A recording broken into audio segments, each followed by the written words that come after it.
It's been a couple of weeks since we've spoken about the MotoGP rider market, so let's have a recap on where we are now as of the first week of June. So firstly, we'll start with the factory teams. So in terms of riders, factory Ducati has Pecco Bagnaia confirmed and Marc Marquez confirmed, which was announced last week. The Marquez move was a bit of a shock, but it had been in the offing for a few weeks, so it seems to have gone through. It remains to be seen as how they're going to square the circle of Marquez being sponsored by Red Bull and Monster Energy having money in that team, but I'm sure they'll figure that out. That seems to be a minor detail now. KTM, or Red Bull KTM, Pedro Acosta has been announced. His word was that he always had that as an option.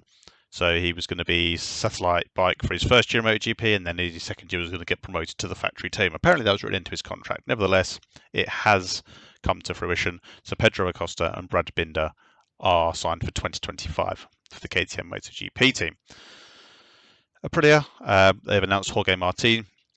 They have not announced their second rider yet, but following the Martin announcement, Massimo Rivola, who is the guy that runs their team, was very complimentary about Maverick Vinales, and they're wanting to retain him. So we have to expect Maverick to stay at Aprilia. At the moment, it depends how much his nose has been put out of joint by supposedly not being told that they were going to sign Jorge Martin. But they seem keen to keep him, and I would expect him to end up staying there, but I could be wrong. I've been wrong quite a lot. Yamaha, factory Yamaha, Fabio Quartararo is signed until I think 2026 now. They haven't confirmed their second rider, but to be fair, Alex Rins is really on the pace, doesn't seem to be whinging, seems to be enjoying riding the bike, so I would expect him to retain that Yamaha spot. Repsol Honda, which probably won't be Repsol in a year or two, because I believe Repsol's pulling out. Luca Marini is confirmed now for 2025. The second rider in the team is still to be confirmed. Johan Mir, the 2020 world champion, is being increasingly vocal about looking for an alternative option and wanting out of that Honda project. There is talk of a few other names being bounced around. There's talk of maybe Johan Zarco getting promoted to the factory Honda team, especially with him riding at the Suzuka 8 Hour this year as well. That sort of suggests that he's one of Honda's more favoured riders at the moment, or maybe his just availability was just better for Suzuka than anybody else's, who knows. But I think that's quite a strong indication of how Honda feel about Zarco, is the fact that they've put him on the bike for the 8 Hour. So then we get into the satellite teams. So at Tech 3 KTM, Enea Bastianini is strongly rumoured to be going to Tech 3 KTM / Tech 3 Gas. Apparently in an Italian podcast, his manager let slip that that's kind of a done deal. So in theory, the second rider is still TBC, obviously as is Enea, but I would say the Enea thing is pretty much a done deal.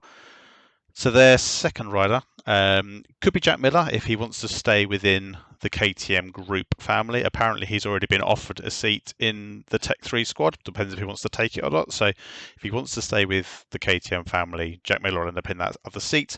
If he doesn't, it could end up being Augusto Fernandez's seat sort of by default, unless they have someone else that they want to bring up from Moto2. So Pramac Ducati, the one that lost Jorge Martin. They currently have factory Ducatis.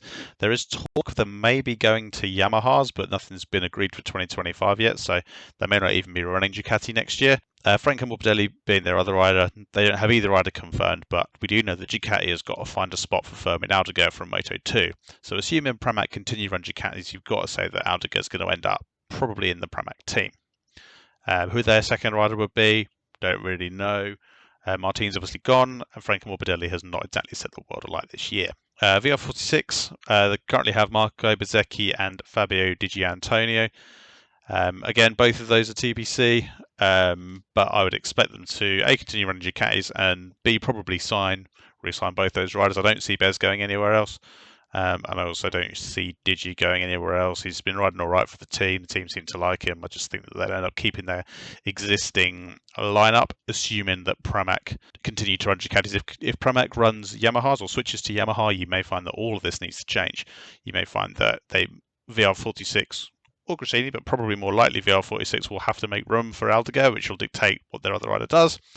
But assuming that everyone stays on the manufacturers they're currently on, I'd expect the VR46 lineup to stay the same. Finally, Gresini, obviously they've lost Marc Marquez. I'd expect they'll probably re-sign Alex Marquez, and then they'll probably find somebody from Moto2, a youngster, would be my personal opinion.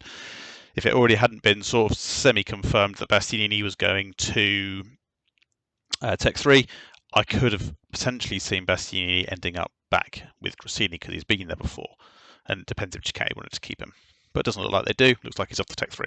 Trackhouse Aprilia, they currently have Miguel Oliveira and Raul Fernandez. Of the two, you'd have to say that Fernandez is probably the more likely to stay. A little bit younger, so he needs to be enjoying the project more. Oliveira, I don't see him really going anywhere else, so I would see Oliveira maybe leaving the paddock. The question is now as to who would end up in that Trackhouse Aprilia team, and with the American money, could well end up being somebody like Joe Roberts getting promoted from Moto2, because there hasn't been a high-profile front-running American in MotoGP since the late Nicky Hayden, and Ben Spies also sort of fairly recently as well. On to LCR Hondas.